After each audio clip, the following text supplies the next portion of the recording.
dying in your beds many years from now, would you be willing to trade all the days from this day to that for one chance, just one chance, to come back here and tell our enemies that they may take our lives, but they'll never take our freedom?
And welcome to Anti-Tyranny News Radio here on UCY.tv. Thank you for joining me this evening.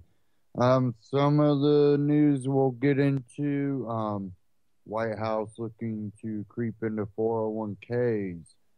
Also, most Americans are slaves and they don't know it. That coming out of Zero Hedge.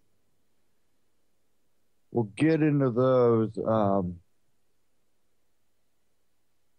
I have one that I do want to kind of cover. Let me get to it here.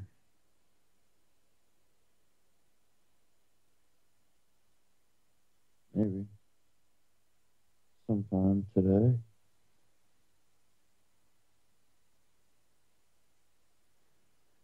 Okay. And this is something we haven't touched on lately, and this is this whole Western tug with the EU and the U.S. involved also along with that. Basically, the NATO countries versus Russia. And one thing that I've said is, you know, I'm not going to support either side of this tug of war, and I'm just waiting for the Ukrainian people to say, no, we don't want part of either of your systems because you both are just wanting power. We want to be neutral, independent, sovereign country. And that's not what the New World Order wants. Definitely when they've got opportunity with try and make order out of chaos, the order as they see it. But I have one here from We Are Change, the bigger story of what is happening right now in Ukraine. So I'm going to go ahead and cue this one up.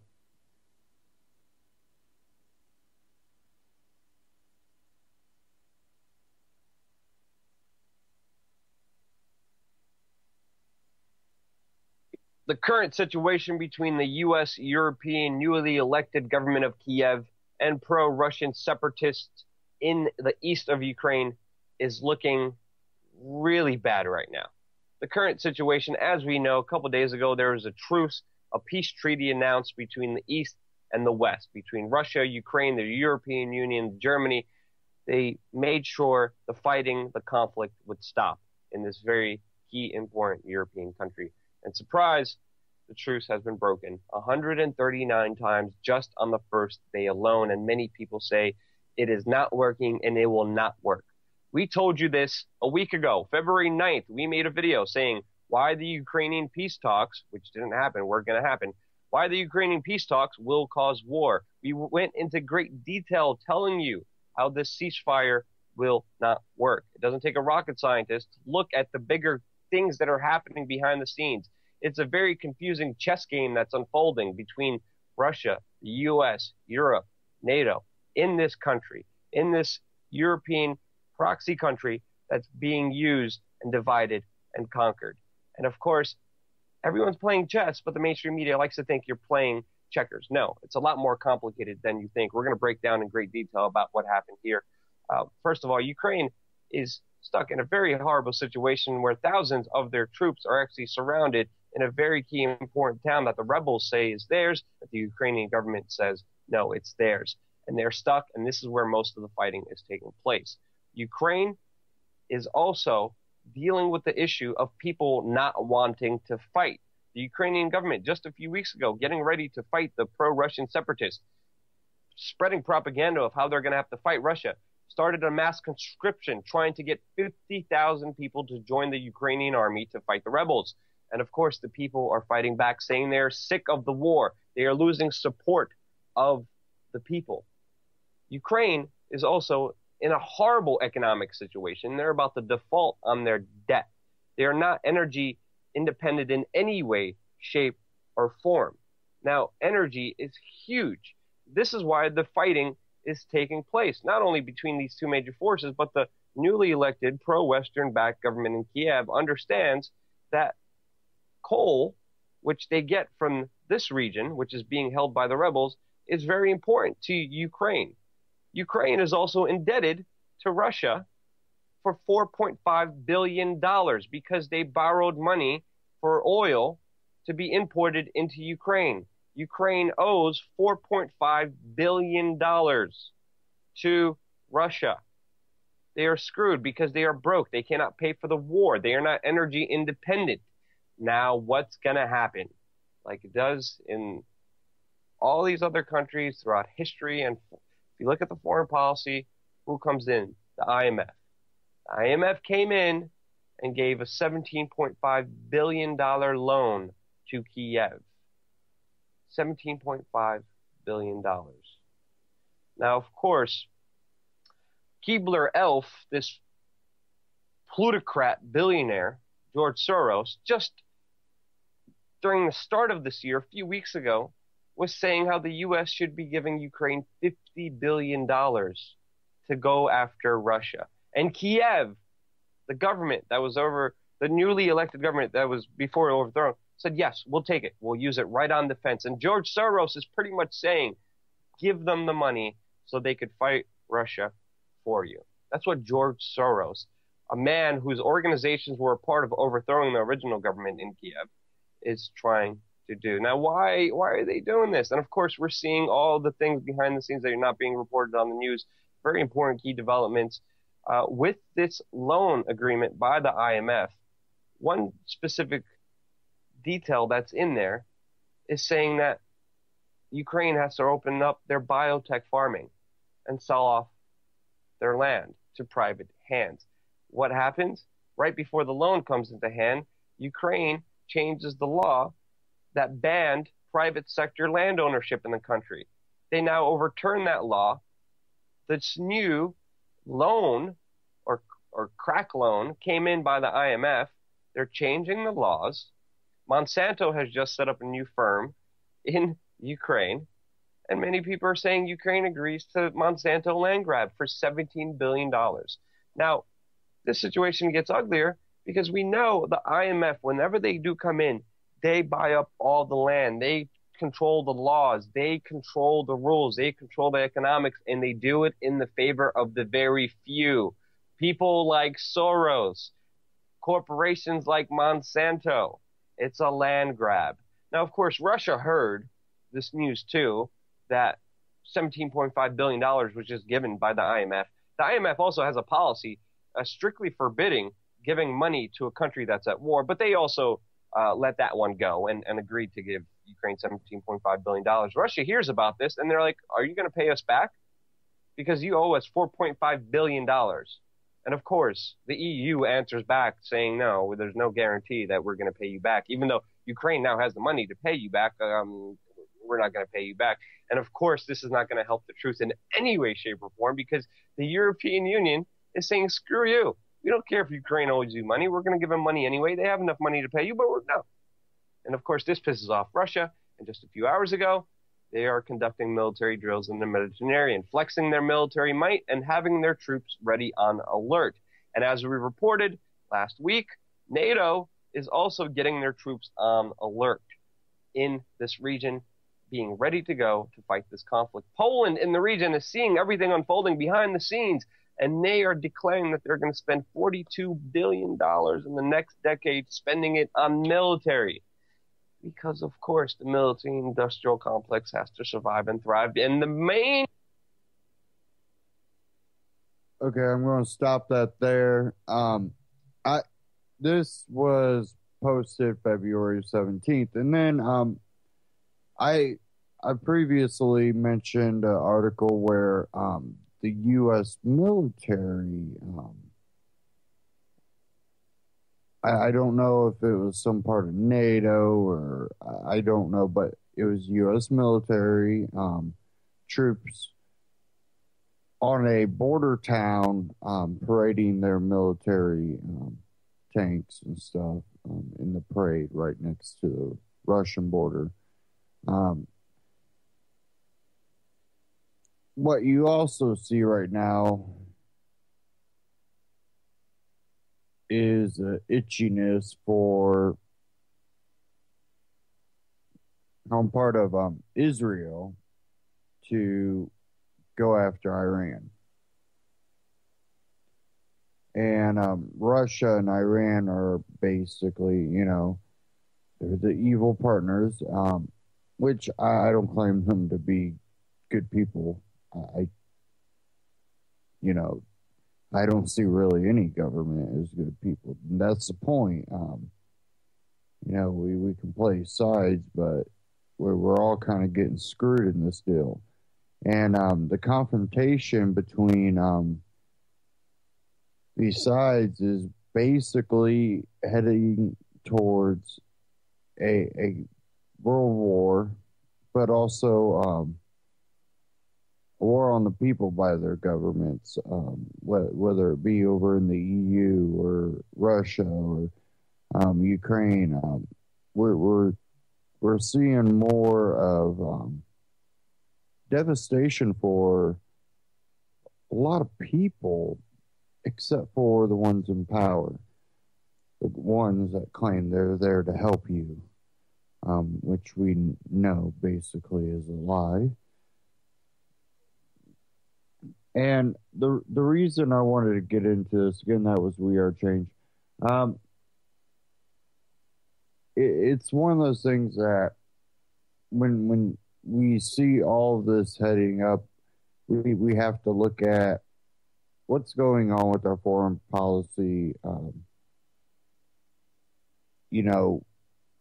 How is this going to affect us? And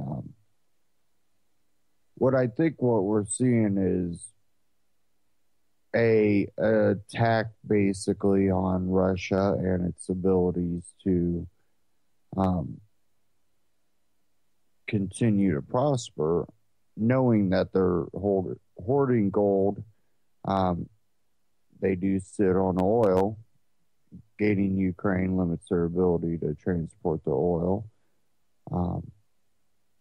Therefore, it'd be cheaper for oil companies to invest more domestically.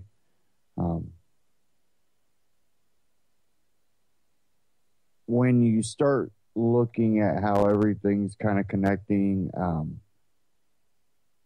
they don't want these countries, to topple the petrodollar.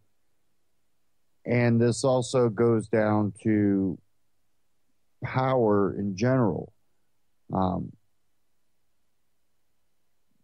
He mentioned coal. Coal's a big factor. And the rebels are sitting basically on top of a lot of the coal mining territory. And without that coal, it puts Ukraine still in a tight spot. Um, they need control of that coal because otherwise they're still dependent on the oil that they're trying to control.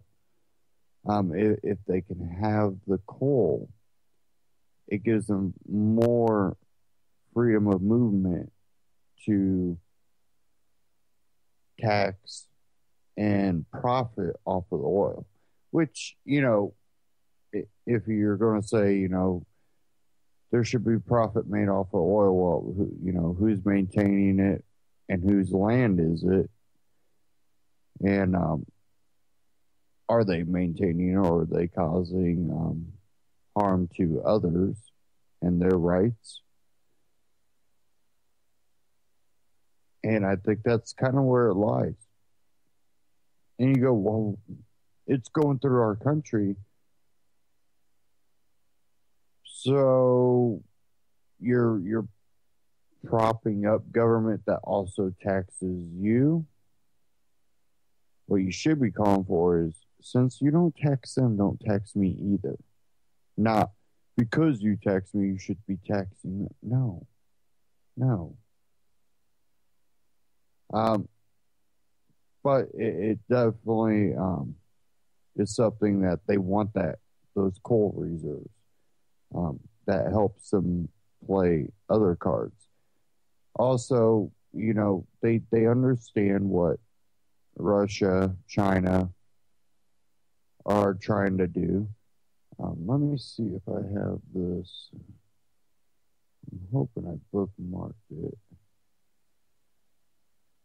Let's see here.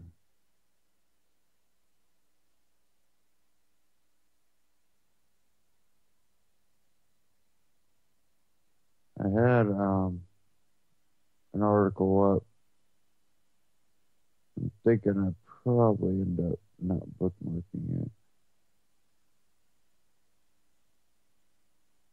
But it was just about a billboard that was seen. I'm trying to remember, that's why I need the article. It wasn't here, but it basically was an article claiming a new world currency. It was a Chinese billboard. I can't find it now. But basically, Russia and China have been working towards a new currency, world currency, as in, the petrodollar, but they're willing to call it a world currency. We don't call the American dollar a world currency, but then you think about it, well, you can take the American dollar, and a lot of foreign people over in other countries will accept American money. We're not like that here in America. We want the Federal Reserve note. You better have Federal Reserve. Well, you can do credit cards and stuff like that, but if it's going to be in cash form, you want that Federal Reserve note. You don't want no Canadian bank note or French. Most people are like, no, I want it in American dollar. But you go overseas, they tend to be a little bit different. They'll take American, and I personally haven't been over, but I know plenty of people that have, and they said they did get, some of the foreign currency, but they found that they were able to spend American money. So, what that truly means, I think it just means that it kind of, in a way, is the beginnings of world currency, and I think they're working on that even more now.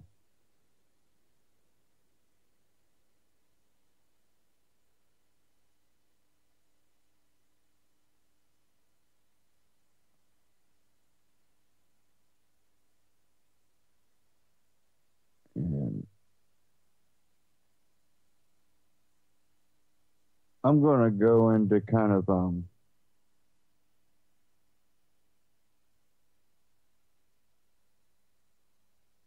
I'm not sure what direction I want to go here right off bat.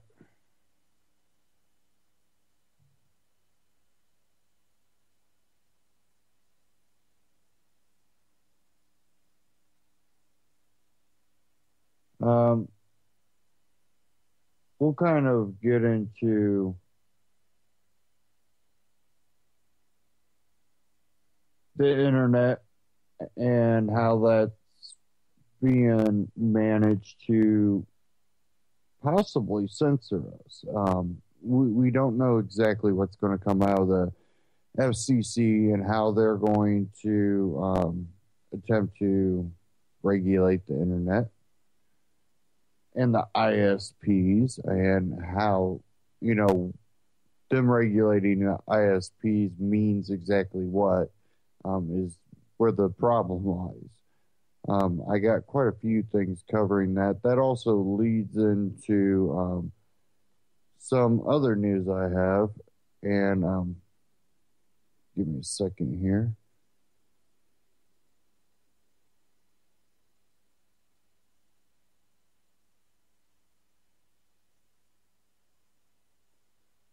I didn't get a chance to print everything off, so I'm trying to open up the ones I didn't.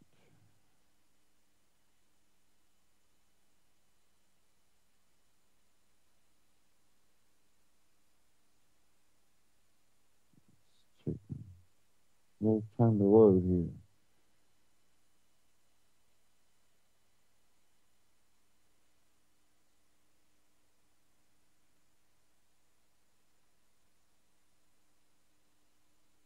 Huh.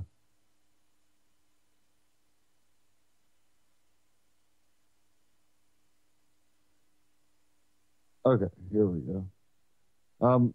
One of them I have is on Amazon, and the other one I have is on Netflix. And this kind of it relates to the tech world completely, but I also had something from Mark Cuban. I'm wondering if I accidentally closed that before I bookmarked it.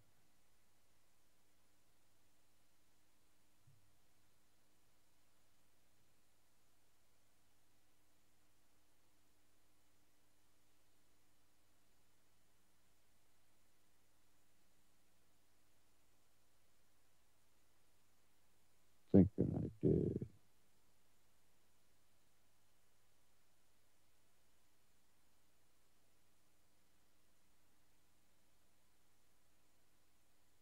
Looks like I probably did. Darn it. I'll have to try to find it.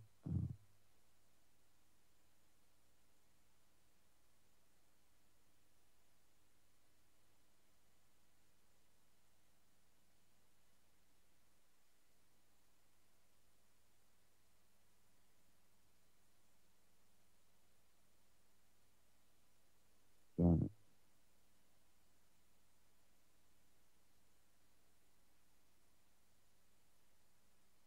Okay, well, I'll just get into these two. One out of Business Insider, this 5-minute presentation will convince you that Amazon is screwed. NYU professor Scott Galloway gave a 15-minute presentation on the 4 biggest companies in tech: Amazon, Facebook, Google, and Apple. The full presentation, which we saw on Josh Brown's website, is worth watching, but the 5 minutes spent on Amazon are the most interesting. It's hard to watch the Amazon part and not feel as if Amazon is going to be in trouble in the next few years. And really, what he gets into is the fact that people are going to not rely on the internet wholly anymore, that they're starting to want the companies that are giving them a full internet experience with the best deals and the ability to go to the store and look at something.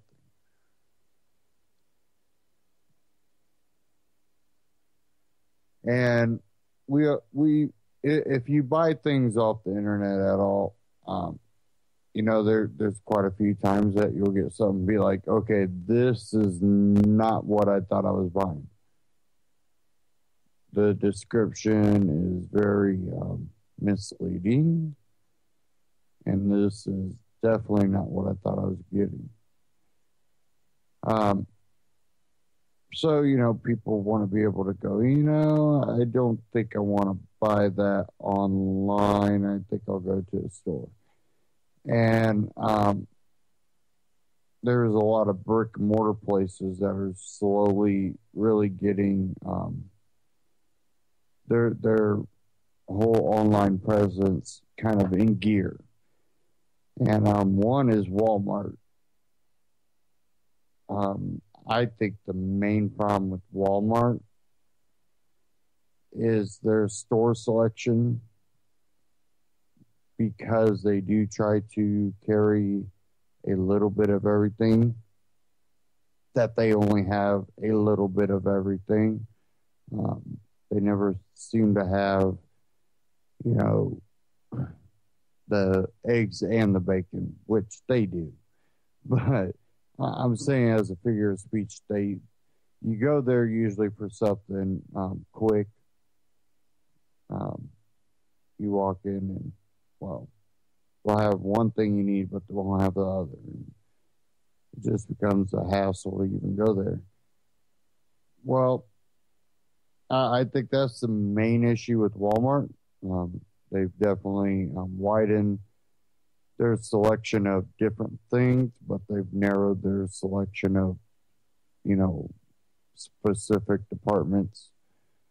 And I think that's where it's going to come down to the best companies that can be brick and mortar while being a major online presence. And, one thing about a lot of these companies is they're trying to build their systems to also include outside purchasing.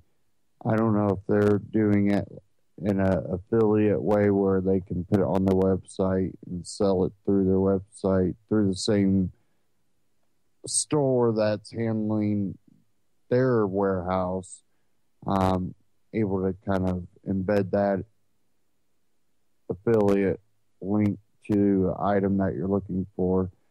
But a lot of these companies are attempting to do that too. And I think Amazon still has a chance, but they're going to have to adapt, and they're going to have to do it a little quicker than. And I did hear one person before talk about there should be little Amazon Express stores, and I kind of understood his concept, but I think it would be too much overhead with not enough profit, and that was just being where there would be little express stores where you can pick up your items. I think you would have to go towards a store, and kind of what I imagine is a glorified pawn shop slash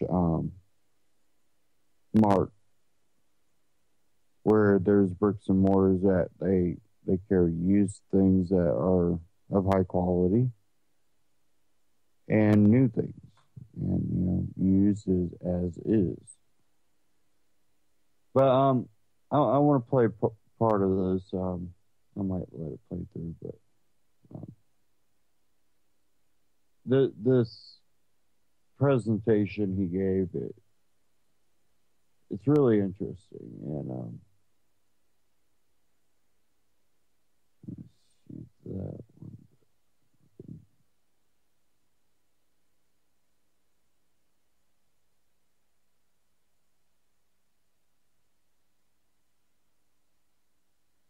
Huh. Give me a second here.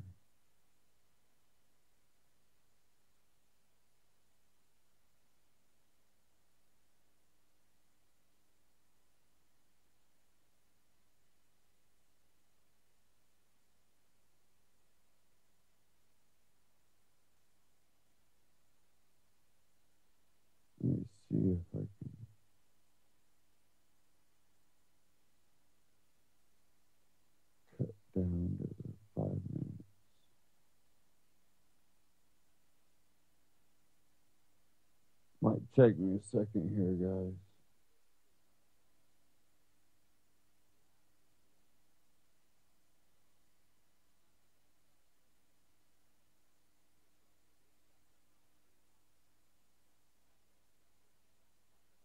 Okay.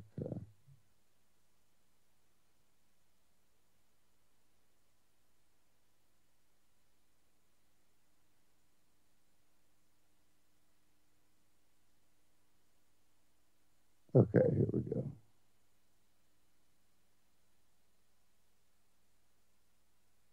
Employee that blows away any country. If these four companies got together and created a society for their employees, it would look like something out of Elysium, the movie with Matt Damon. Let's kick off and talk about Amazon. We believe that pure play retail is going away, that e-commerce companies are either going to open stores or go out of business, and retailers need to be either excellent at digital or they will go out of business. I also believe that Amazon cannot survive as a pure play retailer. There's evidence everywhere. Fab raises $250 million at a billion-dollar valuation. 14 months later, it's sold for $15 million. I believe Fab, Guild, Net-a-Porter are all fantastic companies that once the venture capital community falls out of love with their magnetic founders and they no longer have access to cheap capital, they will discover their business models don't work and go out of business. Or they will open stores. And the majority of them are running to open stores. Stores are the new black in the world of e-commerce. We've discovered these incredibly flexible, robust warehouses called stores. So Rent the Runway, Warby Parker, and a variety of pure plays are now opening stores. The most impressive of which, Warby Parker, whose sales are second in the U.S. per square foot, just behind Apple and just ahead of Tiffany. Retailers are not befuddled prey waiting around to get disrupted. They, in fact, are growing their e-commerce businesses. This is a list of retailers that are growing their e-commerce businesses faster than Amazon. You might think Amazon's the most innovative company in retail. Over the last 10 years, that might be true, but if you look at the last 5 years, it's been Macy's from a shareholder standpoint, and Amazon has had the lowest return of almost every major retailer in the U.S. over the last year. This is the returns of the biggest retailers in Europe, which you can take away that European retail has failed its investors. The strategy of Amazon is a last mile strategy or last man standing, a multi-billion-dollar investment in last mile through incredible fulfillment infrastructure, hoping that other retailers have to follow them and then run out of oxygen because no other retailer has access to the same cheap capital as Amazon. However, we have revealed an Achilles heel of Amazon's heel, and that is their shipping costs are exploding 40% a year. And over the last 9 months, they've gone up more than 40%, which is not sustainable even for Amazon. Their shipping fees, or what they took in for shipping, was $3 billion, but they spent almost $7 billion on transportation costs. This is not sustainable. It's a race to the bottom. They forced everybody else to offer free shipping. 2/3 of Christmas packages were brought to you free. It used to be 1/3. That happened in just 12 months. Some of their differentiation, one-click ordering, and incredible same-day fulfillment, I believe those points of differentiation are being eroded by on-demand payment and on-demand delivery, or specifically, I think, likely the disruptive force for Amazon, who's been the most disruptive force in retail in America, is going to be Uber. And it came to me when I took an Uber ride in southern Florida, and it was $4. In Chicago, you can hire a car and a driver for 90 cents a mile. If you spent the same amount on Amazon as Amazon did on its shipping services, that's 7 billion miles of flexible delivery in the U.S. This is a heat map of BlaBlaCar, and it's usually showing carpooling.com, and it's usually showing people carpooling all over Germany.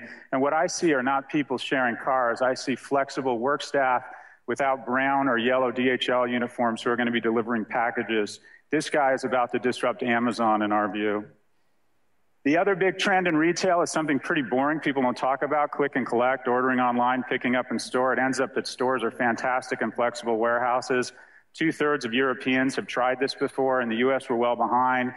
Pickup points for online orders, drive-through pickup points in France have exploded from 1 to 3,000 just in the last year. Also, stores are using their brick and mortar locations for flexible warehouses. If you order a flat screen TV from Best Buy, it will now get there faster than if you order from Amazon because they're using their local store as the warehouse to fulfill. The retailer of the future is not Amazon, it's Macy's that has multi-channel retail. Macy's is a metaphor for what's happening not only in retail but in our larger economy. They're closing 15 stores. reinvesting $2 billion in online commerce. Most of these jobs are going away. They're $40,000 to $80,000 sales jobs and being replaced by $20,000 to $40,000 factory and fulfillment jobs.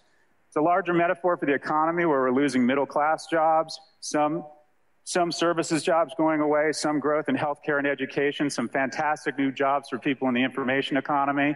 But where the real job growth is low-wage, on-demand services.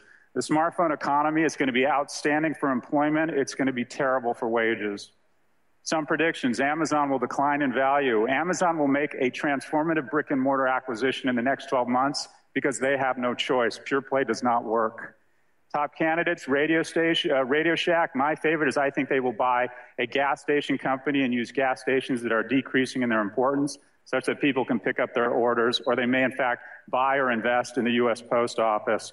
And the music is stopping for pure play e-commerce companies. Let's talk about Facebook. Facebook has redefined the taxonomy. Okay. I'm going to stop it right there.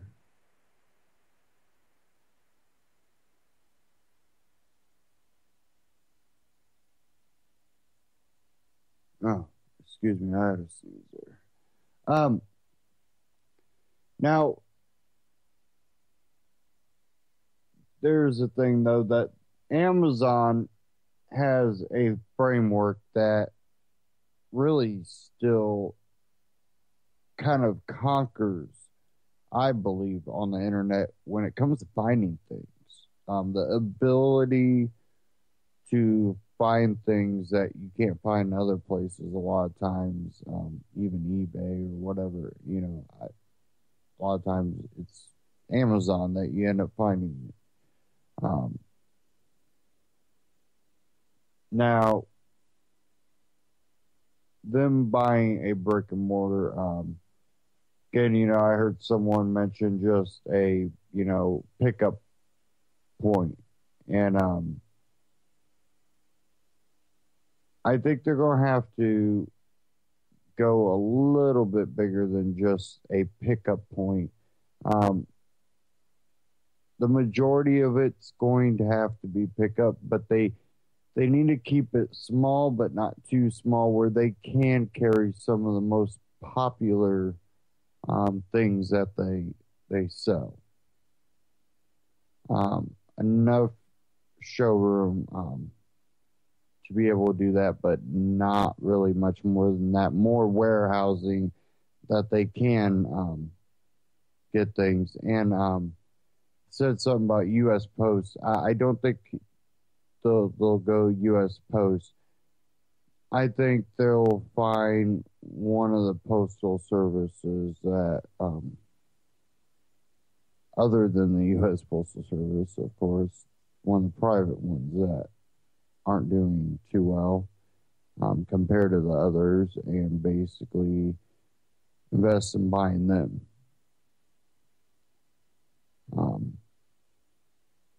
Kind of the same way Walmart keeps its shelves stocked by having their own warehousing. I see them looking at some type of postal service as not a delivery for, warehouse to warehouse, but a complete set up already delivery system where all they have to do is go in and tweak it to make it more efficient. And having a system already established and delivering packages throughout the world where they can go in and tweak it is something I think that would be devastating to any of these other companies that are brick and mortar. Personal thought, it would be more profitable to basically have the shipping market dominated for your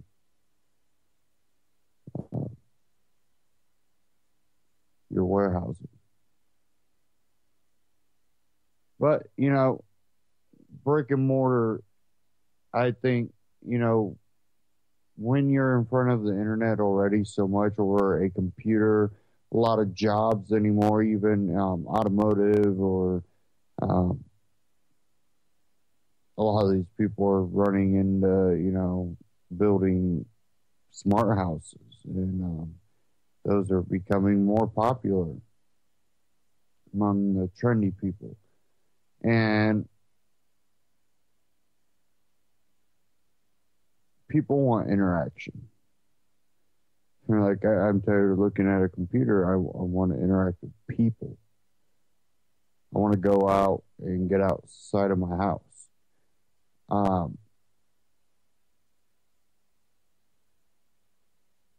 It's kind of reminiscent of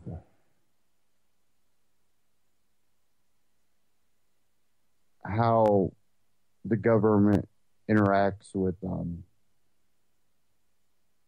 the market. The internet has become extremely prosperous, and it's really, this bubble has gotten big again, and government wants to come in and siphon off of it. What they'll end up doing is popping the bubble like they usually do. It dates back to the Dust Bowl. Grow wheat, grow wheat, grow wheat, and suck the soil dry. And it always ends in bad for you, great for them. I think with the internet, what they're going to do is that they're going to basically control information. I don't think the internet's going to hurt so much people like Amazon, any of these companies. I think it's going to hurt the little guys trying to come up, definitely when it comes to information sharing.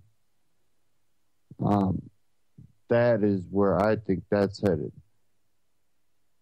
But one company that has been kind of butting heads with some of the other bigger broadcasting companies has been Netflix. Well, this out of Reason.com, Netflix may already regret its support for the FCC's new net neutrality rules. And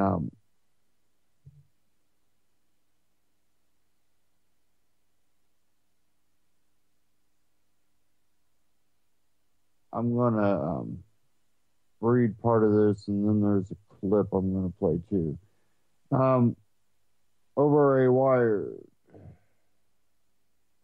at Wired, the executive director of the International Center for Law and Economics has one of the very best critical takes on the Federal Communications Commission's decision last week to overhaul the way broad internet is regulated in order to enforce net neutrality rules.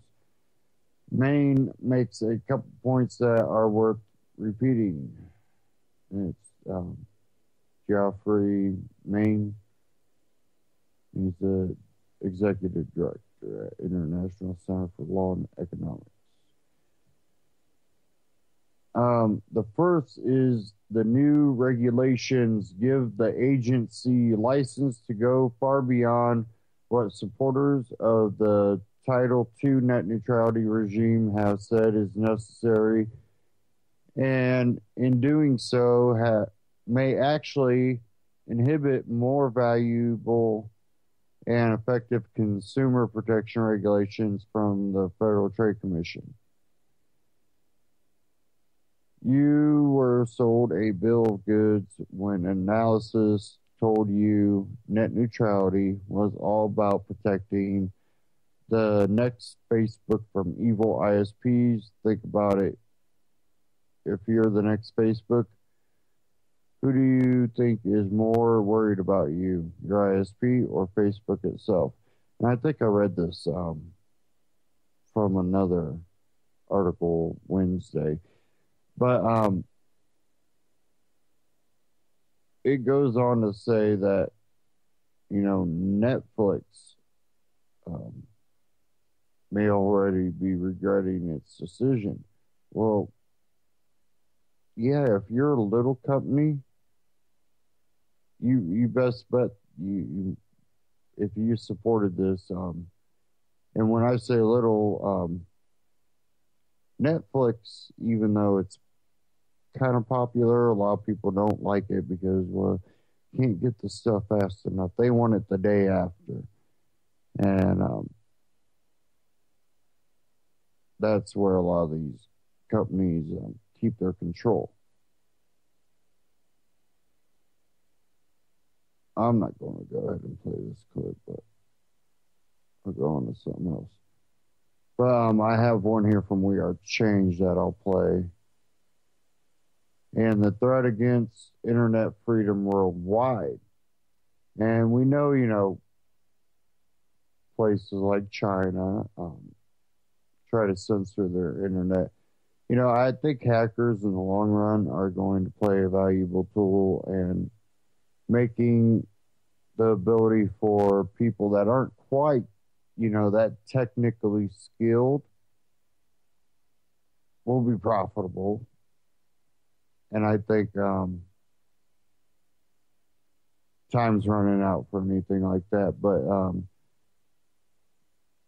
I think ways around a system are one of the most valuable tools for a free society. That way, the flow of information isn't censored where you can get every side of the story. You're not getting propagandized into only one, side of the story and being influenced that way. But I'm going to play this here. We Are Change on YouTube, wearechange.org. Check them out.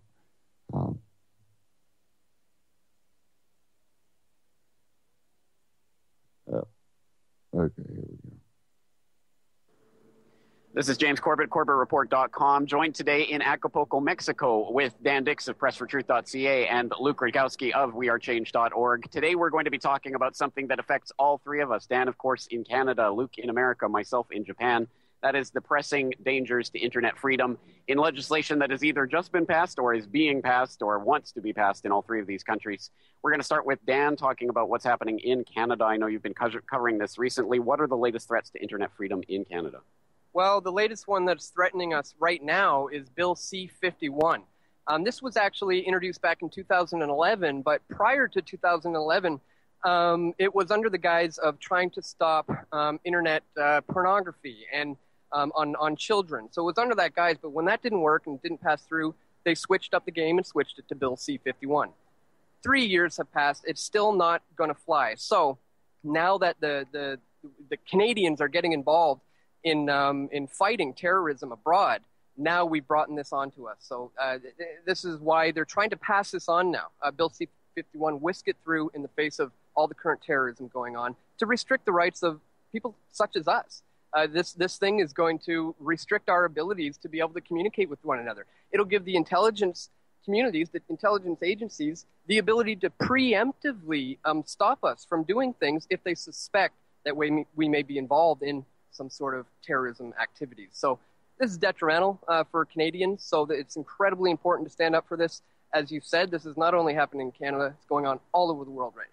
And of course, playing the terror card in order to clamp down on freedom, no stranger to the U.S. situation, where Luke Rudkowski, of course, is reporting on the latest dangers in Congress regarding this this type of legislation. What's going on there? Well, of course, we know Congress tried to pass SOPA and PIPA. They failed, luckily, but they still try to throw their legislation in other bigger pieces of legislation. It makes it virtually impossible to really get through everything. But Congress has not been yet successful in censoring the internet. But Obama, during his State of the Union, he said we have to protect our children from cyber terrorism. And what he's trying to pass is this new executive order on cyber legislation, cybersecurity, that will ultimately make it illegal to even view documents that are classified. So if you get shared documents, someone gives you and emails you documents, just like the Snowden leaks or all these other documents that the government doesn't want you to see, that they don't officially leak themselves, which they do sometimes when it looks good in their favor. If you are a receiver of those documents, you face 10 years in jail and a $100,000 penalty. So Obama's trying to ram through these laws since Congress has failed, and he's doing it under the guise of protecting our children from cyber terrorism, which is obviously pieces of lying crap. So, of course, and that sounds extremely familiar to those who are familiar with the Japanese law. It was just passed in last December, which also criminalizes the reception of any material that the government deems classified or secret by journalists. So for the first time, really criminalizing real journalism in Japan, although there isn't much there anyway because of the club system that they have in place to basically limit any type of journalism that goes on there. But of course, we all know, unfortunately, all too well about the problems. The question is, what about the solutions? Luke, you bring up SOPA and PIPA, which of course was not successful in being passed a couple of years ago, but of course it's the war of attrition. They keep bringing it back.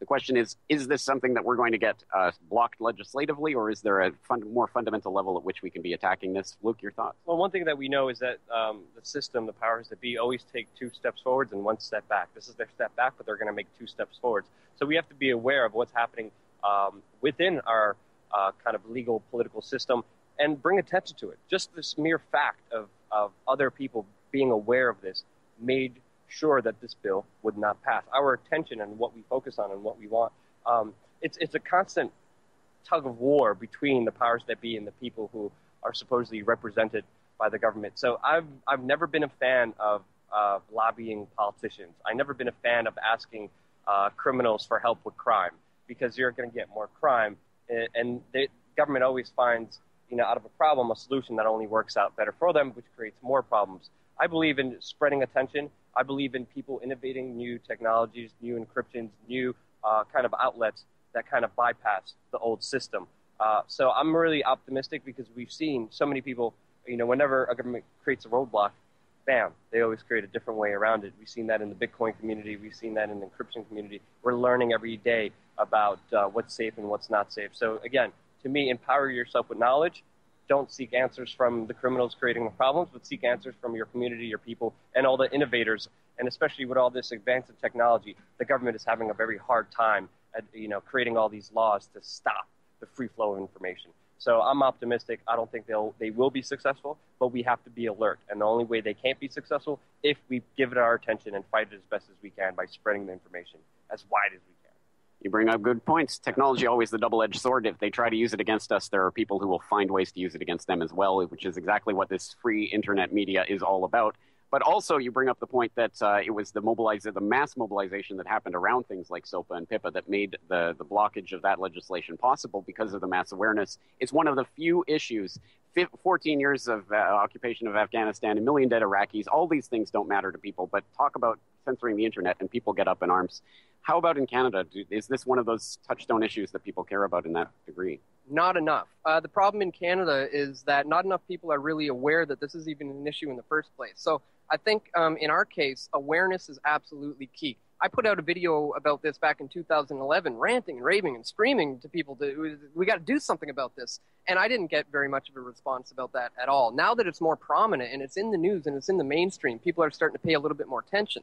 If they had paid attention back in 2011, perhaps we wouldn't be here now. So I really think awareness is key at this point. So some of the things we have to continue to do are things like we're doing right now. Put this information out there. Let people know that their rights are being taken away from them online, and unless they do something about it, nothing's going to change. Also, the old phrase "use it or lose it" comes to mind because, again, it's one of those things that it is a muscle, and the more you flex it, the stronger it becomes. And in that regard, thinking of all of the ways that this technology can be used and is sorely underutilized by a lot of the public out there.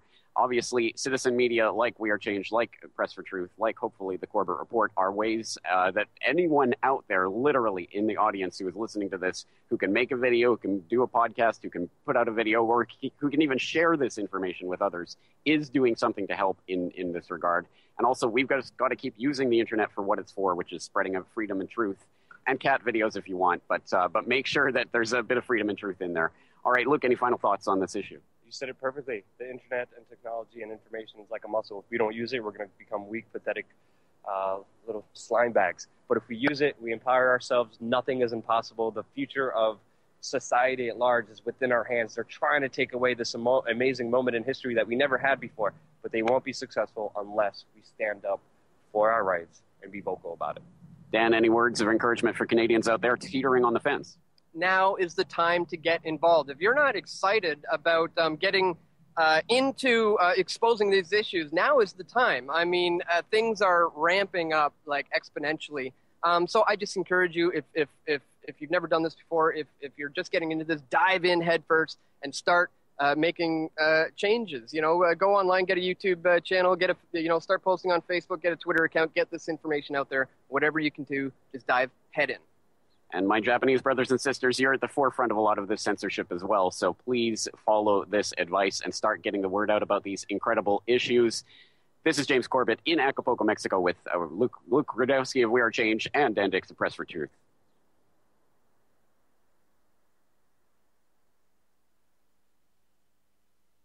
Again, you can find that We Are Change on YouTube, wearechange.org.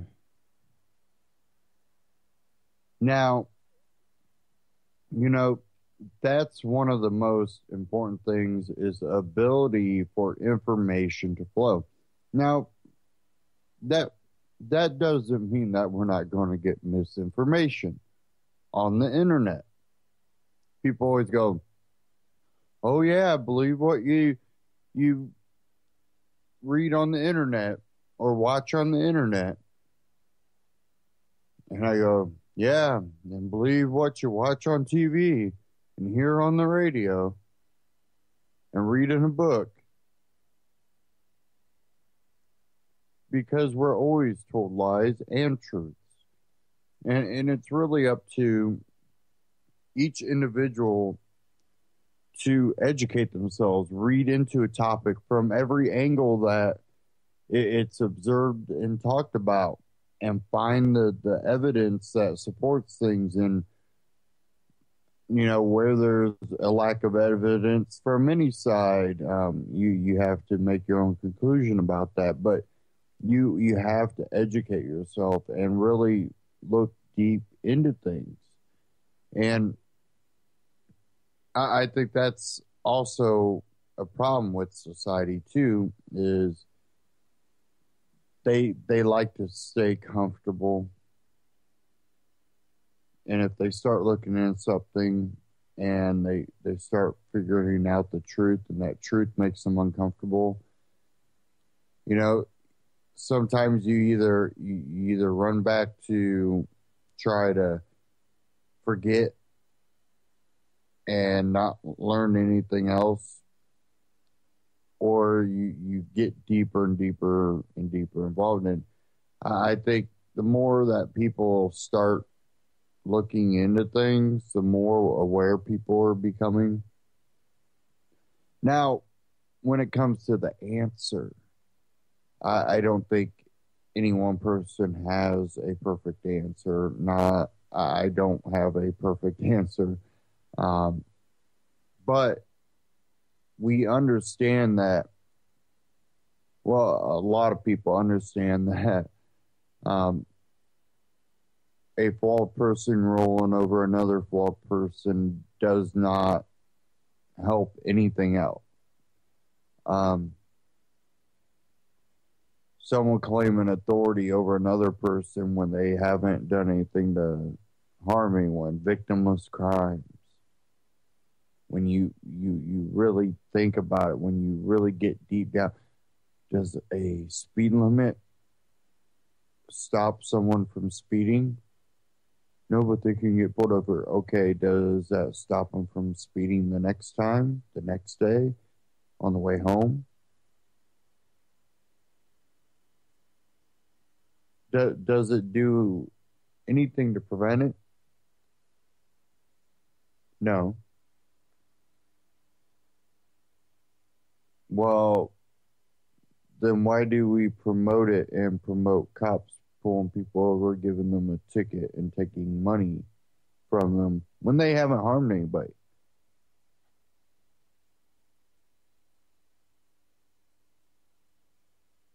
And because people less likely I don't know anybody that really does the speed limit.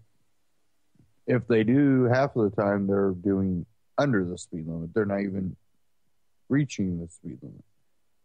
But for probably 90% of traffic I encounter on the road, if not 97, 98% of the traffic I encounter on the road are speeding.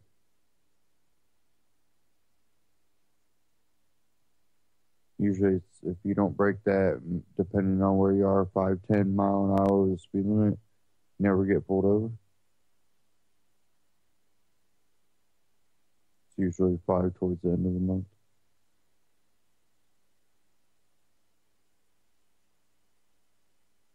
It's an arbitrary line that,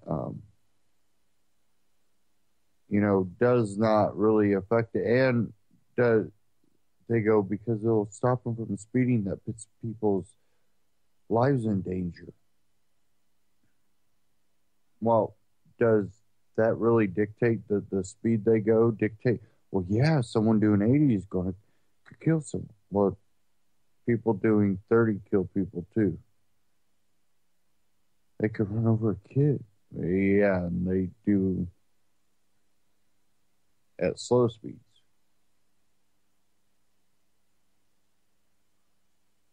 You start picking holes in that argument, and it's not really trying to pick holes in someone else's argument to make them look stupid. It's just, believe me, I understand your feeling about things, but when you start realizing that it doesn't really help anything, you start looking at it truly for what it is a revenue collecting tactic, and also a way to show authority over people. Listen, if you don't do what I tell you to do, I'll take your money, and if you keep doing it, I'll take your ability to drive away, or I'll revoke your privilege to drive, and if I catch you driving, I'll put you in jail.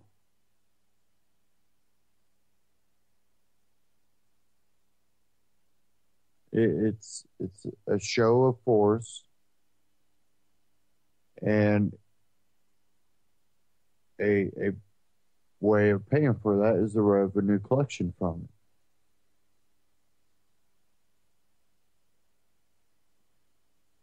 it. Government's not exactly good at protecting you. I wanted to read this from Zero Hedge.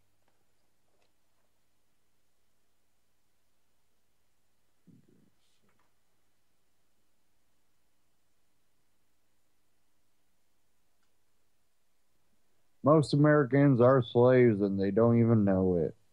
Again, zerohedge.com. Most Americans spend their lives working for others, paying off debts to others, and performing tasks that others tell them they must do. These days, we don't like to think of ourselves as servants or slaves, but that is what the vast majority of us are.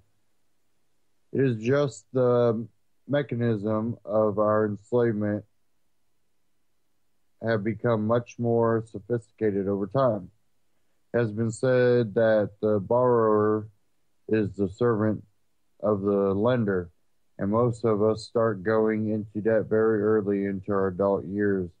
In fact, those that go to college get an education are likely to enter the real world with a staggering amount of debt, and of course, that is just the beginning of the debt accumulation. Today, when you add up all mortgage debt, all credit card debt, and all student loan debt, the average American household is carrying a grand total of $203,163 of debt overall. American households are more than $11 trillion in debt at this point, and even though most Americans don't realize this, over the course of our lifetime, the amount of money that we will repay on our debts is far greater than the amount that we originally borrowed. In fact, when it comes to credit card debt, you can easily end up repaying several times the amount of money that you originally borrowed. So we work our fingers to the bone to pay off these debts, and the vast majority of us are not even working for ourselves. Instead, our work makes the businesses that other people own more profitable. So if we spend the best years of our lives building businesses for others, servicing debts that we owe to others, and making others wealthier, what does that make us? In 2015, the word servant and slave have very negative connotations, and we typically don't use them very much. Instead, we use words like employee because they make us feel much better. But is there really that much of a difference? This is how Google defines servant: a person who performs duties for others, especially a person employed in a house on domestic duties or as a personal attendant. This is how Google defines an employee: a person employed for wages or salary, especially a non-executive level. Yes, most of us might not be legal property of someone else in a very narrow sense, but in a broader sense, we all have to answer to someone. We all have someone that we must obey, and we all have obligations that we must meet or else face the consequences. At this point, Americans are more dependent on the system than ever before. Small business ownership in the U.S. is at a record low, and the percentage of Americans that are self-employed has fallen to unprecedented levels. In recent years, from a very early age, we are trained to study hard so that we can get a good job, just over broke, and be good cogs in the system. But is that what life is about? Is it about being a cog in a system that ultimately benefits others? Perhaps you don't think that any of this applies to you personally. Well, if someone came up to you and asked you what you truly own, what would you say? Do you own your vehicle? Most Americans don't. In fact, today the average auto loan at signing is approximately $27,000, and many of them stretch on for 6 or 7 years. What about your home? Do you own it? Most Americans don't. In fact, overall, the banks have much greater ownership interest in our homes and our land than we do. But even if you have your home totally paid off, does that mean you actually own it? Well, no, not really. Just see what happens if you quit paying your property taxes, rent to other proper authorities, or to the proper authorities. So if they can take your home away from you for not paying rent, property taxes, do you really own it? That is something to think about. What about all your stuff? Do you own it? Perhaps, but a very large percentage of us have willingly enslaved ourselves in order to acquire all that stuff. Today, the typical U.S. household has at least one credit card, has approximately $15,950 in credit card debt. And if you do not pay those credit card balances, the credit card companies will unleash the hounds on you. Have you ever had an encounter with the debt collector? They can be absolutely brutal, and if you use those tactics, and they use those tactics because they work. In fact, they are so good at what they do that many of those that own debt collection companies have become exceedingly wealthy. The following is from a recent CNN article. Yachts, mansions, extravagant dinner parties. Life is good for the founders of one of the nation's biggest government debt collectors. That firm, Linebarger, Goggin, Blair, and Sampson, rakes in big money from government contracts that allows it to pursue debtors over toll violations, taxes, parking tickets. While the debts often start small, the Austin-based firm charges high fees, which can add hundreds or even thousands of dollars to the bill. After growing this business from a small Texas law firm in the late 1970s to a nationwide debt collection powerhouse, the firm's founders and top brass have walked away with millions of dollars. And I haven't even mentioned our collective debts yet. We have willingly chosen to collectively enslave ourselves on a local, a state, and a national level. It is bad enough that we are doing this to ourselves, but we also cruelly saddling future generations of Americans with the largest mountain of debt in the history of the planet. The following is from the previous article entitled Barack Obama Says that what America really needs is lots more debt. When Barack Obama took the oath of office, the U.S. national debt was $10.6 trillion. Today, it has surpassed the $18 trillion mark. And even though we have been told that deficits are going down, the truth is that the U.S. national debt increased by more than $1 trillion in fiscal 2014, but that isn't good enough for Obama. He says that we need to come out of this period of mindless austerity and steal money from our children and grandchildren even faster. In addition, Obama wants to raise taxes again. His budget calls for $2 trillion in tax increases over the next decade. He always touts these tax increases as tax hikes on the rich, but somehow they almost always seem to end up hitting the middle class too. Whether or not Congress ever adopts Obama's new budget is not really the issue. The reality of the matter is that the tax and spend Democrats and the tax and spend Republicans are both responsible for getting us into this mess. Future generations of Americans are already facing the largest mountain of debt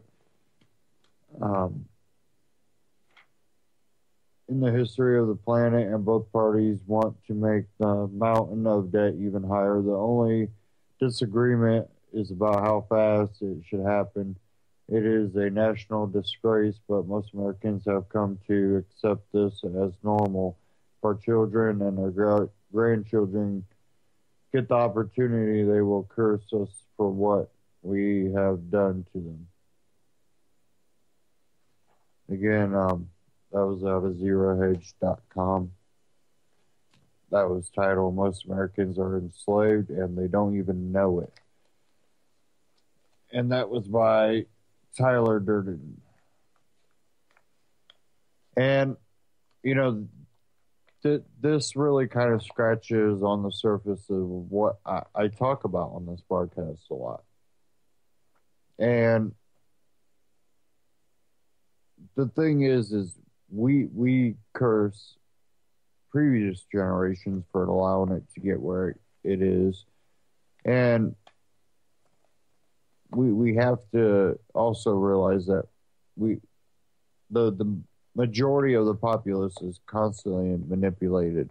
And he's right when he talks about we accept as a norm because we kind of grow up, you know, definitely any of the recent generations that, you know, if you're in your 30s, you know, the having debt is not something that is out of the normal, but the extent of our debt, and when you get older and more educated, you start realizing what that really means.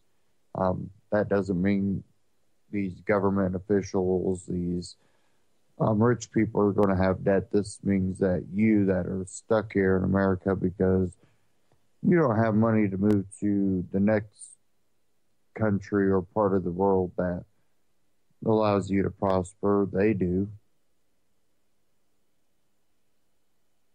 um, you'll get stuck with it. And another attack on your ability to have any wealth when you go to retire. NewYorkPost.com, NYPost.com. White House looking to creep into 401ks. Last Monday, when Elizabeth Warren, Democrat from Massachusetts, at his side, President Obama attacked Wall Street again for essentially helping in what federal government and business can no longer provide, a decent retirement, under the false pretense of calling for new and tougher so-called fiduciary standards and financial brokers, advisors, and retirement plan representatives. The White House once again horned in on Wall Street's compensation formulas. However, what the president surely knows is that a vast majority of retirement plans, IRAs, and 401ks are in simple fee-based products like mutual funds. The commission-based accounts are for those who prefer to direct their brokers in certain purchases inside some of their retirement products. The key to the White House's interference is in its nuanced language. Currently, a broker may make a recommendation that must be suitable for retirement account assets such as 401ks and IRAs. However, the president wants to take it a step further and mandate that it be in the investor's fiduciary best interest.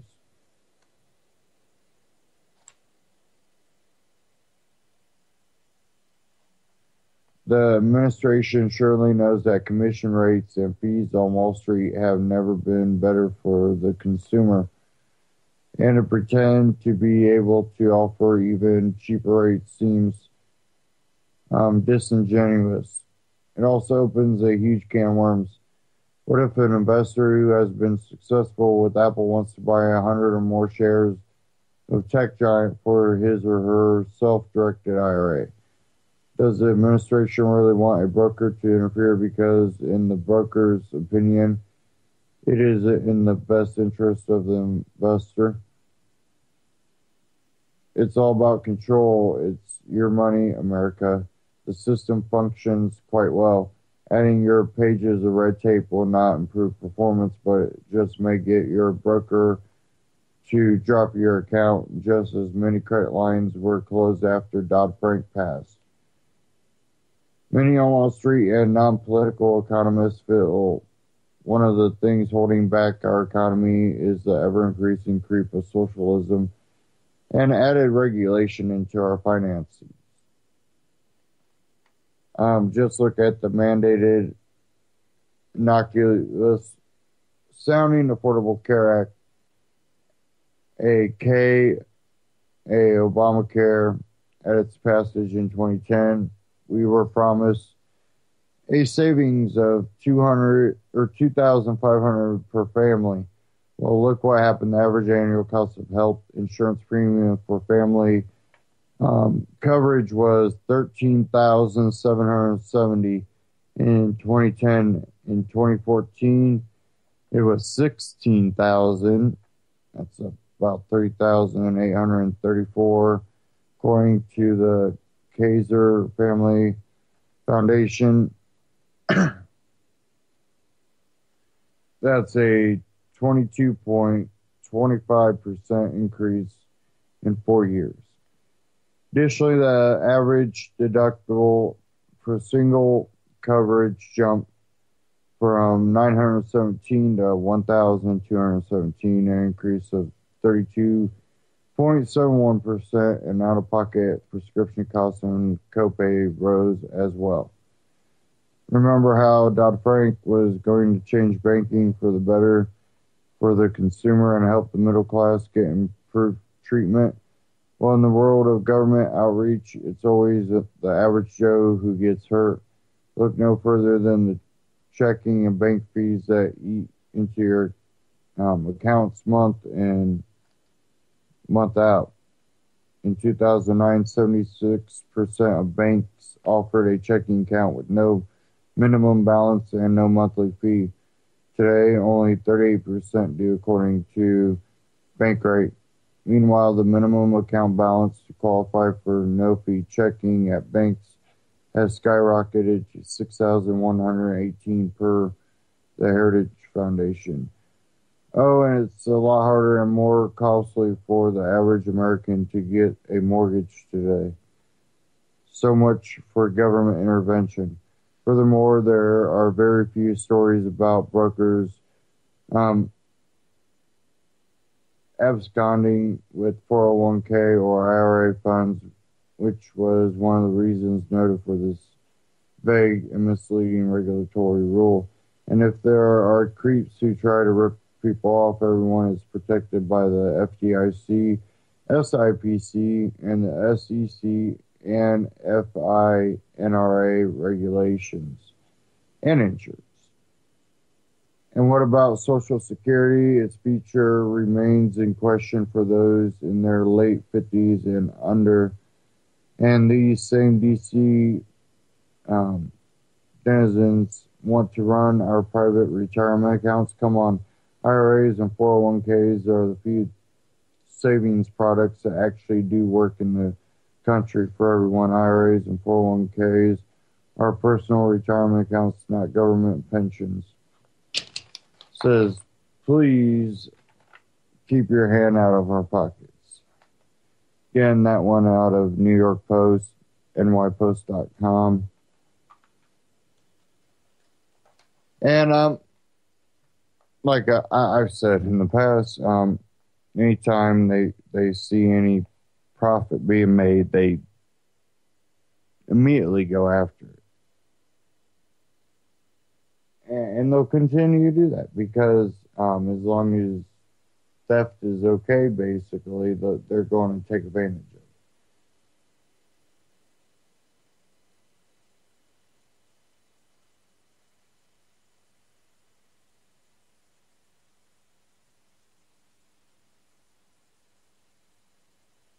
Now, one thing I will get into, have to give me a second here.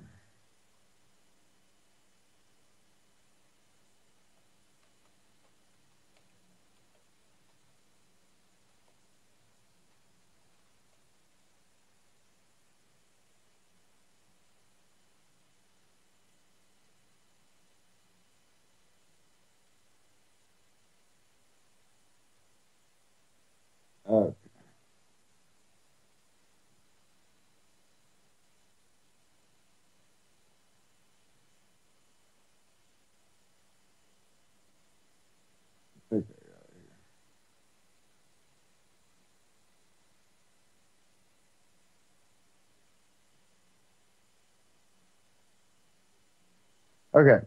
Now, one thing that was someone asked of me is, if Rand Paul ran for president, would I vote for him? And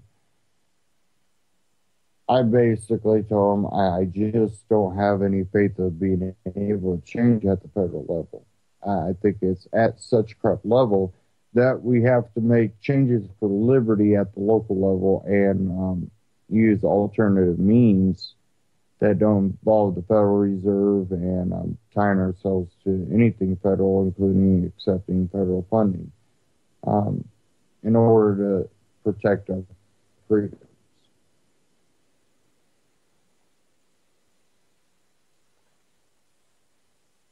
Now, one thing that I also said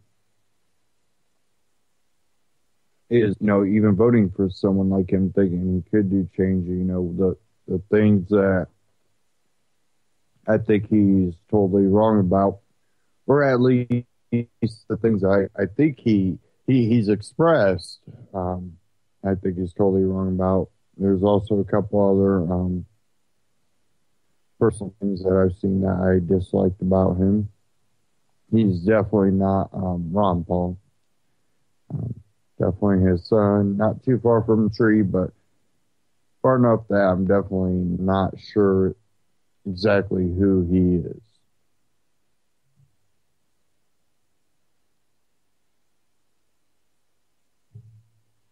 Now, there are quite a few things that I think in his ideology that are extremely important that I would like to see the federal government go in that direction. But again, he's someone I can't completely read. And I don't know who he is. Even though I've studied him, listened to him, I just don't know exactly who he is. But I did want to play. Do we have enough time? Yeah, we have enough time. I'll probably stop it way before the end of it. But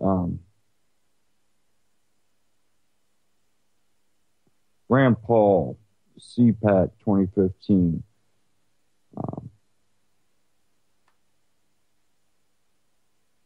Might have to skip it out of here. Okay, here we go. Thank you. Thank you.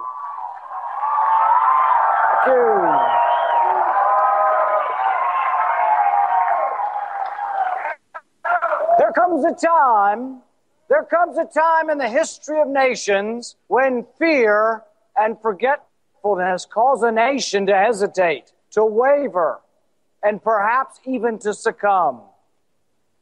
When that time comes, those who love liberty must rise to the occasion.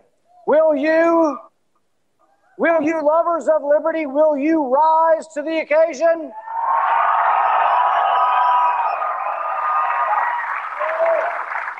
When politicians accept censorship, when politicians accept imprisonment without trial, when politicians accept torture, even of the innocent, as necessary, then lovers of liberty must rise.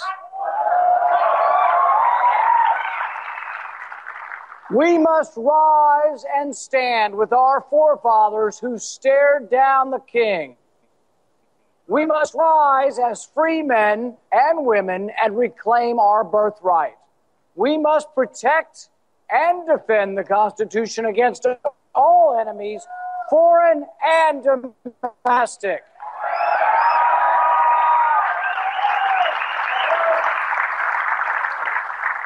Our freedom is at risk from a Supreme Court that fails to protect liberty. In the mistake of the century, Justice Roberts affirmed the power of the government to force you to buy insurance. Justice Roberts argued that we must presume Obamacare constitutional. I've got a better idea. Why don't we presume liberty?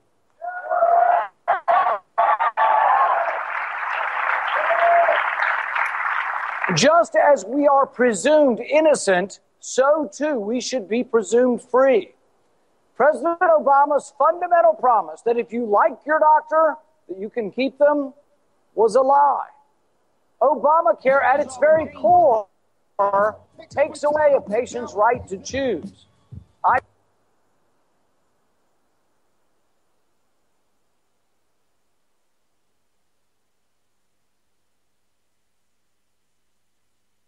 don't know what the music.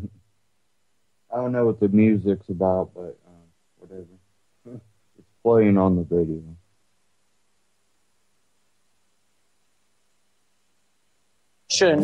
To heal the nation, reverse the course of Obamacare, and repeal every last bit of it.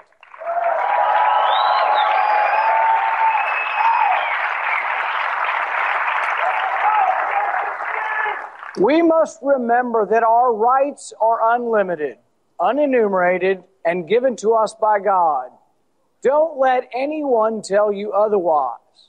The Ninth Amendment says that those rights not listed are not to be disparaged. You do have a right to privacy. Your rights are who you are. Your rights are what you are. Your rights are in your DNA, and the government can, quite frankly, get over it.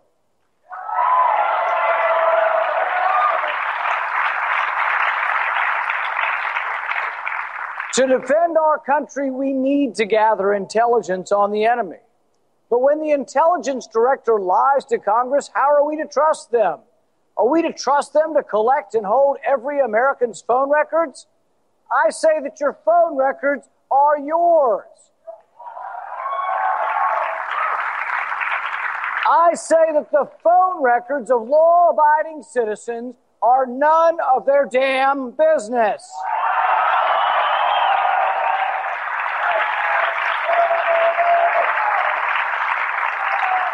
From within, our freedom is threatened by debt and by a government that regulates everything that moves. We borrow $1 million a minute. The president says he doesn't know where to cut. How about we start with the $2.4 million they spent on origami condoms? Don't tell me there's no place to cut. Our freedom is also threatened from outside our borders. We must protect ourselves from jihadists without losing who we are as a people in the process. We must think before we act. We should promote stability, not chaos. In the Middle East, one form of tyranny often replaces another. When secular despots are overthrown, chaos ensues and radical Islam grows stronger. Hillary's war in Libya is a perfect example. Hillary's war made us less safe. Libya is less stable, and radical jihadists run amok. They swim in our swimming pool.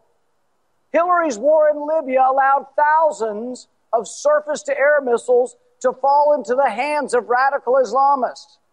As Hillary was declaring victory in Libya, Ambassador Stevens was pleading for more security. When I asked Secretary Clinton if she read Ambassador Stevens' cables pleading for help, she answered curtly no, as if she had more important things to do. I believe Hillary Clinton's abdication of responsibility, her refusal to provide an adequate defense for Benghazi, her dereliction of duty should forever preclude her from higher office.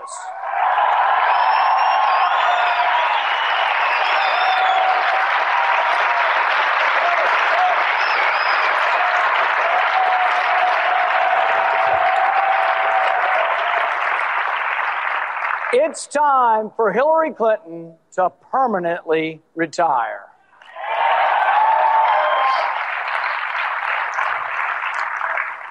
In the Middle East, a dangerous and barbaric cult has arisen. ISIS has become a threat to our embassy in Baghdad and our consulate in Erbil. ISIS, though, grew in a safe haven created by arming Islamic rebels in the Syrian civil war. When I voted against arming the Islamic rebels in Syria, I warned that these arms might end up in the hands of jihadists and that one day we might be forced to go back to fight against our own weapons. Within a year, that prediction came true. Without question, we must now defend ourselves and American interests from this barbarous aberration.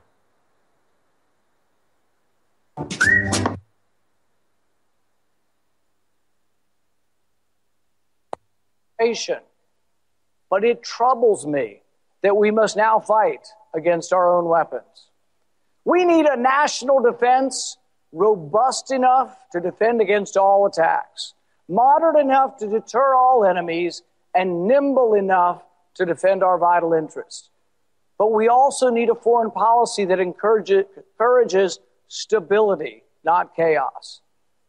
At home, conservatives understand that the government is the problem, not the solution.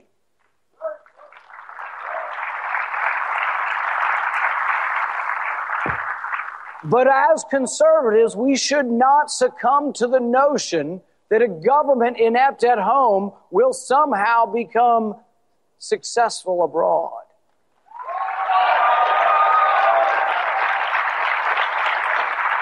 that a government that can't even deliver the mail will somehow be able to create nations abroad. Without question, we must be strong. Without question, we must defend ourselves. I envision an America with a national defense unparalleled, undefeatable, and unencumbered by nation building.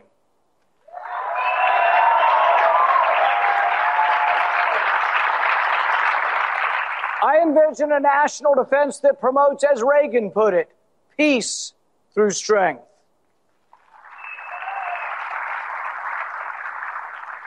We must realize, though, that we do not project strength by borrowing money from China to send it to Pakistan. It angers me to see mobs burning our flag and chanting death to America in countries that receive our foreign aid.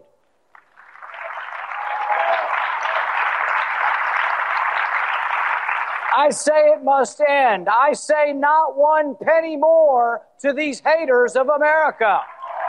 Home, our nation needs new ideas and new answers to old problems. Martin Luther King spoke of two Americas. He described them as two starkly different American experiences that exist side by side. In one America, people experience the opportunity of life, liberty, and the pursuit of happiness. In the other America, people experience a daily ugliness that dashes hope and leaves only the fatigue of despair.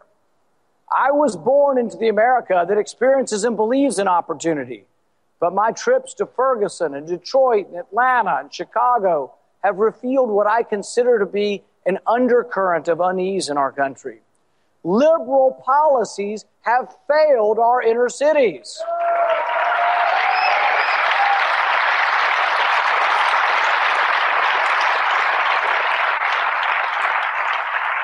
Liberal policies have failed our poor communities. Our schools are not equal, and the poverty gap continues to widen. It's time for a new way, a way predicated on opportunity and freedom.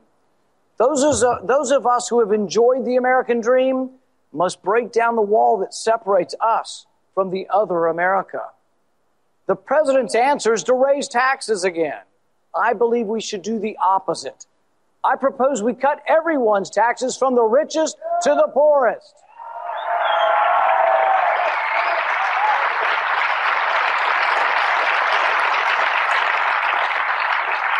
In the coming weeks, I will propose the largest tax cut in American history.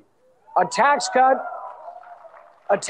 that will leave more money in the paychecks of every worker in America.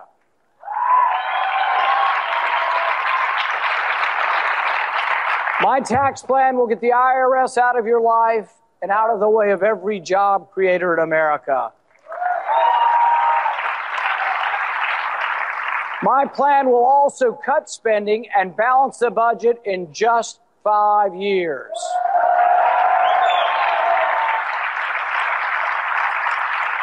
To fix Washington, we can't have business as usual.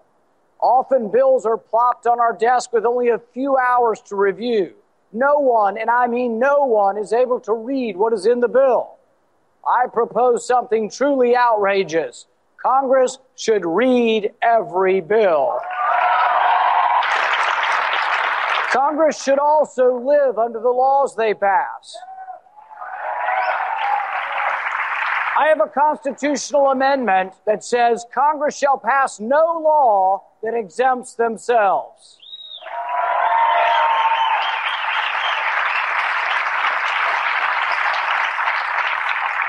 And finally, if they won't listen, we should limit all their terms and send the career politicians packing.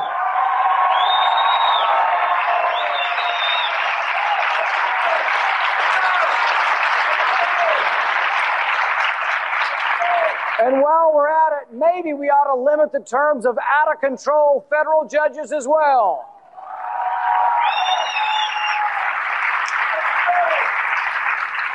We need to return to our founding principles. Stand up for the entire Bill of Rights. Our future can include a road back to prosperity, back to respect at home and abroad. It should include a balanced budget and a simple, fair tax system. It should include a government that protects your rights and your security. It should include a stronger, better, more agile military. It's time for a new way, a new set of ideas, a new leader, one you can trust, one who works for you, and above all, it's time for a new president.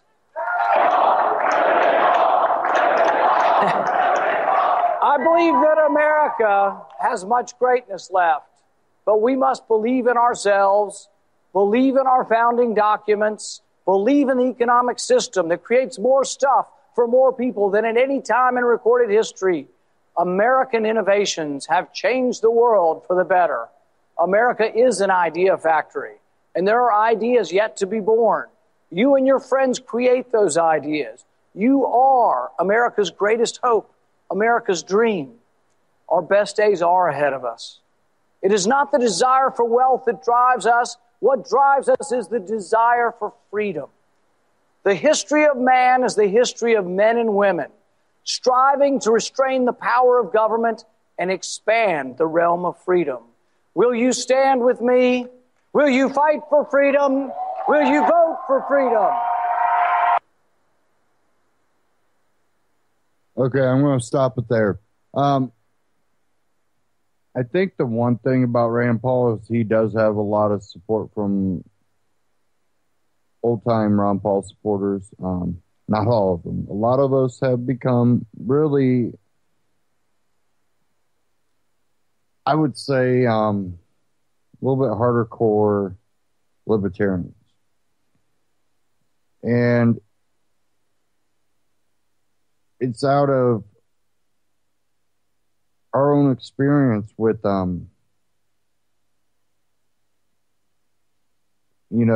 the arguments we make against, let's say, welfare for the benefit of society and the nation. And well, you can basically, throw your argument out there, which it's a legitimate argument, but a lot of people would defend, tax people for the defense of the country should be a minimal thing, and if you just tax them for that, and no, because when defense of your country turns out to be something you don't agree with, and let's say Libya, for example, should you be forced to pay taxes for something like that? Of course not. And that's where the main argument comes in.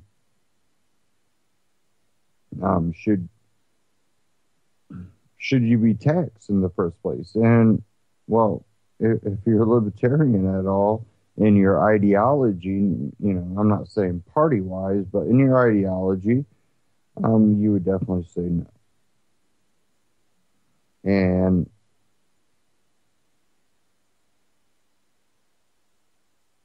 a lot of people say in the Tea Party would argue that point, try to justify it.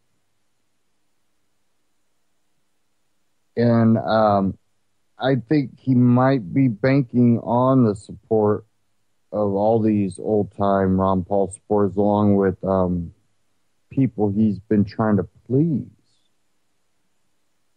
when it comes to other people within the Republican Party,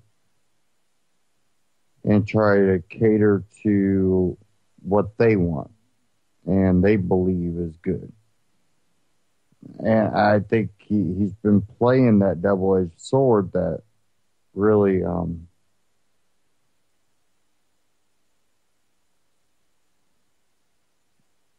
it's again, he might gain people, but he definitely lost people at the same time playing that game. And I think that's where one of the major flaws is. But he still seems to have a pretty decent following. And hindsight of everything, he still has a chance to get the Republican nomination. But I wouldn't bank on it. There's no way you can bank on something like this.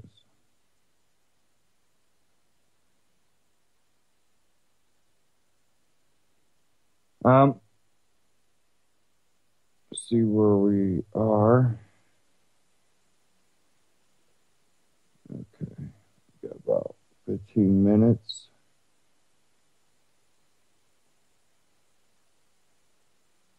Okay, I had something here from Ben Swan that I wanted to get into.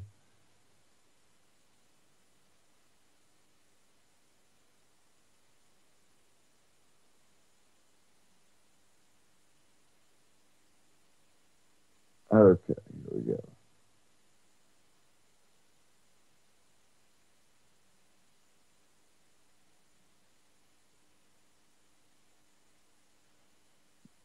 This one new study draws connections between water fluoridation and ADHD in children.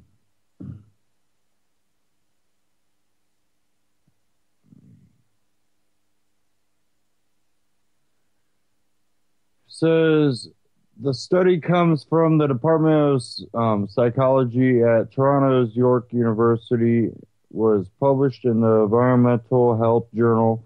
The researchers studied data on ADHD among children aged 4 to 17 collection in 2003, 2007, and 2011 as part of the National Survey of Children's Health, as well as state water fluoridation data from the Centers for Disease Control and Prevention collected between 1992 and 2008. It is the first study to analyze the relationship between exposure of fluoridated water and ADHD prevalence. The team discovered children living in areas with the majority of the population receiving fluoridated water from public water systems tended to have a greater proportion of children and adolescents diagnosed with ADHD. The researchers concluded that the study has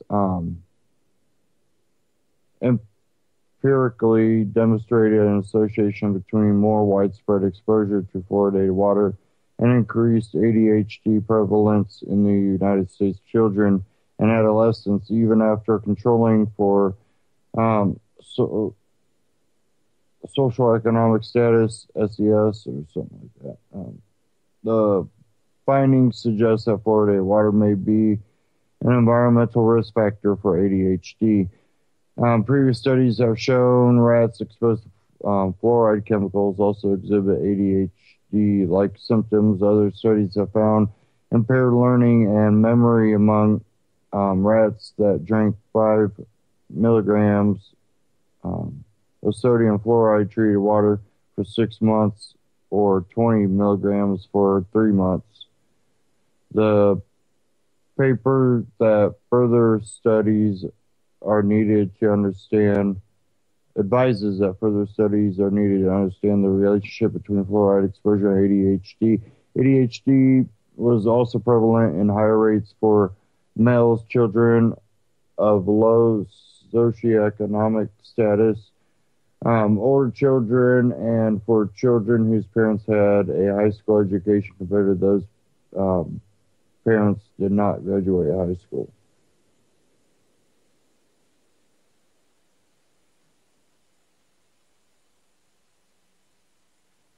The team also found that fluoridated water is not the only source of fluoride intake for U.S. citizens. As the author notes, the U.S. is one of the most widely fluoridated countries in the world, with approximately 74.6% of the population receiving fluoridated water for the prevention of dental caries. Americans are consuming fluoride in public water systems via the addition of chemicals including hydrofluoric acid, sodium fluorosate, and sodium fluoride.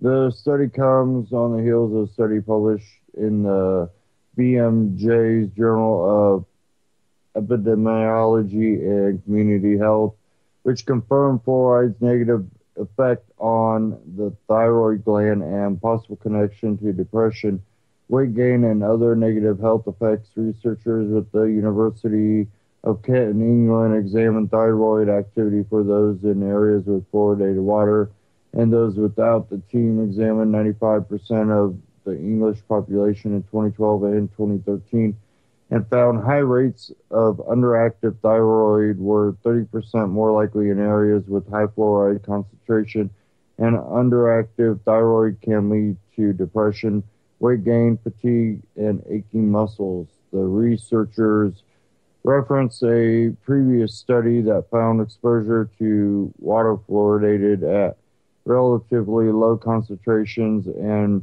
reduced IQ among children. Based on that study, they believe it's plausible that fluoride is also contributing to attention-related symptoms given its association with lower IQ. Other examples of health problems related to water fluoridation include a 2010 U.S. National Health and Nutrition Survey, which found that approximately 41% of 12, 15-year-olds suffer from dental fluorosis, a consequence of fluoride overexposure. Dental fluorosis results in yellowing and pitting of the teeth. For more on the history of fluoride, health issues, and conflicts of interest with the CDC, check this article.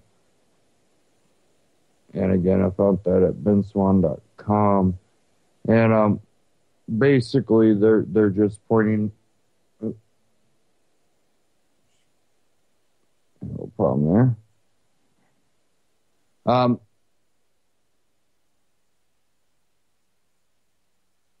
This just confirms things that we already know, already been talking about, but a lot of these studies have been able to actually come to the surface now because of the outpour of people talking about it and talking about the studies that were already out there that were linking a lot of these problems, going, there's more than just a coincidence. And I think that's why you also see that it tends to happen more in the city because, well, that's usually where the water sources are fluoridated. People out in the rural areas might have another problem with maybe glyphosates and all the spraying of fields around them. Getting into water sources. So, there's a lot of issues that are affecting people, and people are like, yeah, that's why it should be regulated, and, such and such. And I have to stop and go, no, you don't realize it was regulated to get to this point. That's one thing that tends to get missed.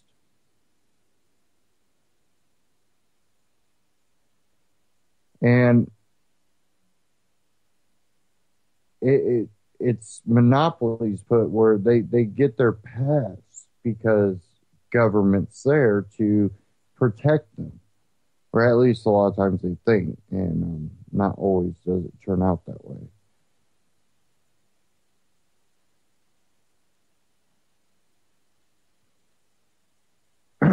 Excuse me. Thought I was going to have to sneeze there for a second. Okay.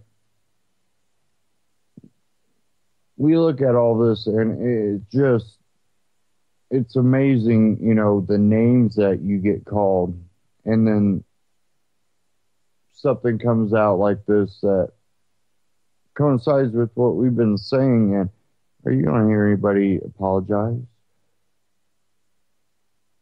We already know, conspiracy theorists is something that's been put out there and used to try to discredit people. And it's amazing that the so-called conspiracy theorists are usually the ones that tend to be right, because they're the ones that are not stuck in this fallacy box that prevents them from seeing the truth that should be right there in front of them if they're opening their eyes.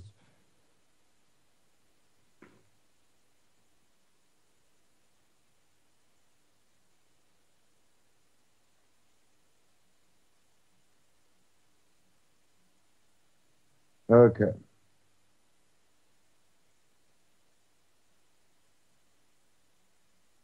Before we end the broadcast, I'll read this quick article from benswan.com.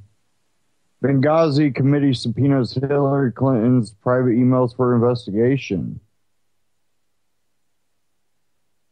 And this was posted yesterday. On Wednesday, the House Select Committee investigating the 2012 attacks in Benghazi, Libya, issued subpoenas for the emails of Hillary Clinton, who used her private email account for government business during her 4 years as U.S. Secretary of State. The Washington Post reported that the committee is asking for all emails related to the Benghazi attack from all ClintonEmail.com accounts and any other staff members' personal accounts. The Associated Press reported that Clinton had a personal email server which could be tracked back to her home in Chappaqua, New York. I don't know how to pronounce it. And that the unusual practice of a cabinet-level official running her own email server would have given Clinton significant control over limiting access to her message archives. Well, yeah, she could delete stuff.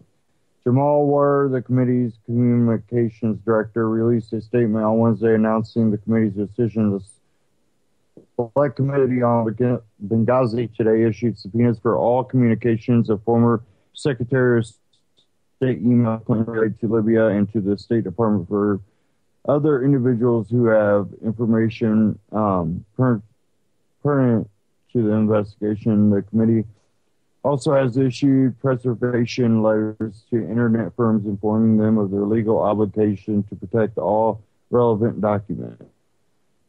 According to the Washington Post, after finding evidence that Clinton was using her personal email address to conduct government business, the committee also found evidence suggesting that at least a small group of Clinton staffers used personal emails to conduct government work and correspond with the secretary.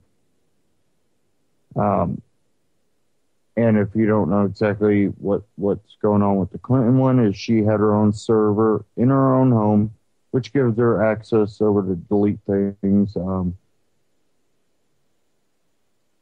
So basically skirting any responsibility. She can just delete any information. No one else has control.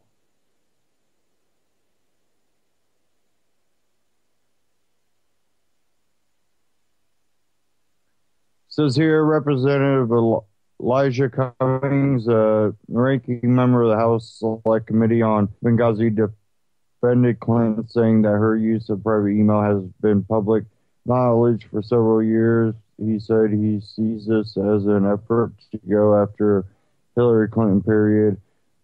No, it's hiding information, having complete control over something that's supposed to be for the public good. Patrick, you say.